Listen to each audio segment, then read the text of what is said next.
Well, there is an old adage that I've been pondering all week as I was preparing with this text. There's no such thing as a free lunch.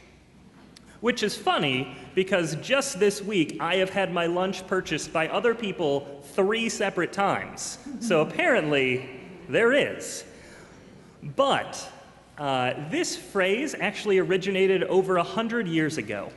And it was as a counter to a scheme that saloons were running at the time. This is when things the free lunch idea started there. You see, it was this plan that you can eat as much as you like as long as you buy 1 drink first. By the way, everything is going to be heavily salted. So, what happens? You get thirsty and you buy a couple more. So the phrase, "there's no such thing as a free lunch," began as a reminder that the sign may say it's free, but there's always a catch. And I wonder if the people in our gospel had some feeling of that. See, here they are following Jesus. If you were around and heard the gospel last week, it's the feeding of the 5,000. And so after they have been fed by Jesus in the wilderness, and one of my favorite lines is in that text, so I have to say it even if I don't get to preach it, is they talk about they're so excited about it, they all run around and they try and capture Jesus to make him their king.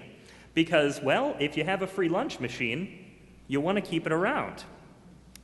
But Jesus kind of gets away, and the whole group, it says, and I don't know if all 5,000 people all rowed out to Capernaum, maybe it was just those who actually had boats around, but in either case, a group catches up with him. And buckle up, because we are going to spend the next 4 weeks, including this week, on this one text in John 6. So, get ready, folks. And why do they catch up with Jesus? Is it so they can thank him for a lovely meal? Is it so they can become his disciples? No, it is none of those things. They wanted to know why he left because they still wanted that free food. They wanted another free lunch. But they thought they knew what was happening. See, they knew there was no such thing as a free lunch. I mean, look at the prime example that they go to. The manna in the wilderness. Sure, you can get all the quail and bread you want to eat as long as you stay in the wilderness. It's not necessarily the best thing. You hear in that text how they say, "Why is it that you've dragged us out here to the wilderness? Freedom is a rough price when it means leaving a bed, warm stew, and hot bread." But Jesus looks at them, and they ask Jesus, "What do we have to do to get this? What's the catch? How is it that we get this free lunch?" And you could say that they were kind of ready for the sales pitch. Now, I do want to ask, has anyone here ever had to go to a timeshare pitch before? Anybody? Oh yeah, I see some hands. All right, that's the hand of shame right there. You know, it's when you get that thing in the mail that says, "You won a free cruise," with the really, really small fine print that says, "Just show up to our 5 hours of ruthless high-pressure sales." It might lead you and your spouse to need thousands of dollars in marital counseling afterwards, but free cruise. See, I've done it once. Never again. Nothing is worth it. But these people, I think they were ready for that sales pitch. See, they just needed to know what they had to do. If it meant free food, they were in. See, religion in that day, and honestly we could even say religion today, works on that kind of a system. It's kind of a barter economy. You make a special deal with whichever deity you serve that if I do A, you will do B. I'll worship you, you give me this. I will make an offering, you will give me a good harvest. I will give you money, you won't send me to the bad place.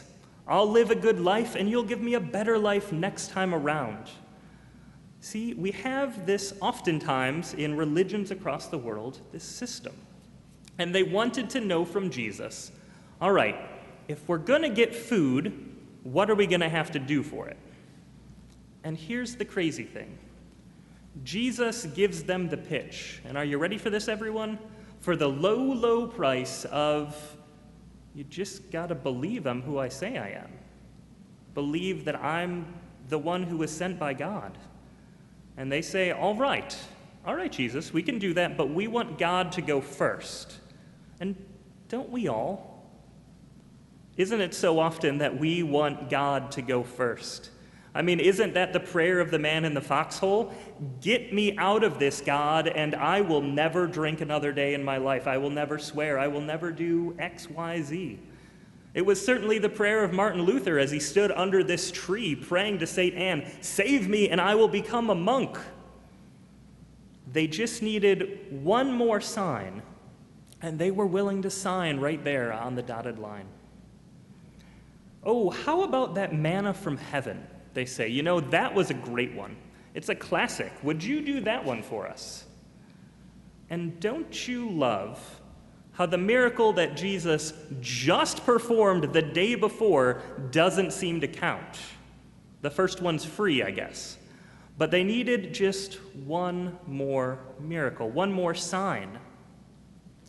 But they don't get it. See, it doesn't click to them that there is no catch. Jesus comes back saying, hey, you know what? You want a meal right now. I will offer you something so much better. See, you say that Moses gave your ancestors bread from heaven, but you have it all backwards.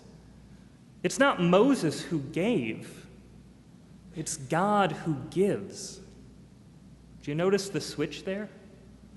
See, it's a problem that you have the subject wrong, but it's disastrous that you're in the wrong tense.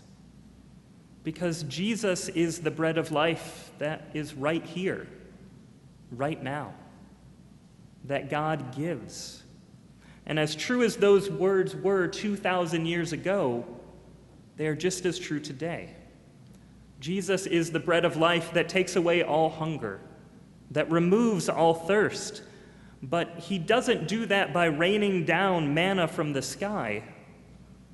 He does it through giving his body and blood shed for you. See, there is really no such thing as a free lunch, but in this case, Jesus is willing to pay the price on the cross, once and for all people. And that's the pitch. That is the whole catch. Even more than the food that you eat can satisfy you. See, that might satisfy you for one moment, but Jesus offers himself to satisfy us for eternity. When everything else in this world operates by this bargain economy, the you do A and I do B way of the world, Jesus says right here, I will do A so that you can have this for free. All you have to do is believe he will do what he says. And if this chapter ended right here, if this was the end of the story, it would be so great. But as we return to this text next week, we'll find that Jesus may not have actually met his sales quota with that pitch. But we'll get to that one next week, and the week after, and the week after. But before you say spoilers, it's in the Bible, and I think you all should have probably read this already anyways. But for today, we take these words of Jesus on faith, that in our lives following him, we will no longer hunger. We will have no hunger that cannot be met, and no thirst that will not be quenched. But this, I think, is the rub. Because while Jesus may be speaking eternally in these words, we still deal with very real poverty and thirst for justice today. We still wish for the kingdom of God to step in, to be food for those who are hungry and drink for those who thirst. But that, dear people, that is the work that we can and we should be about. And not because that is what earns us our daily bread, no, but because that is what draws us deeper into the relationship with Jesus, the bread of life. It brings our heart closer to his heart. and it's what it means to be a disciple. So may we, those who are fed and nourished by the by the bread and drink of Christ, who have received the food that will never spoil, go out as Moses in the wilderness, being used by God to bring manna to all of those who hunger, and to share with the world the only one who ever truly offers a free lunch. Amen.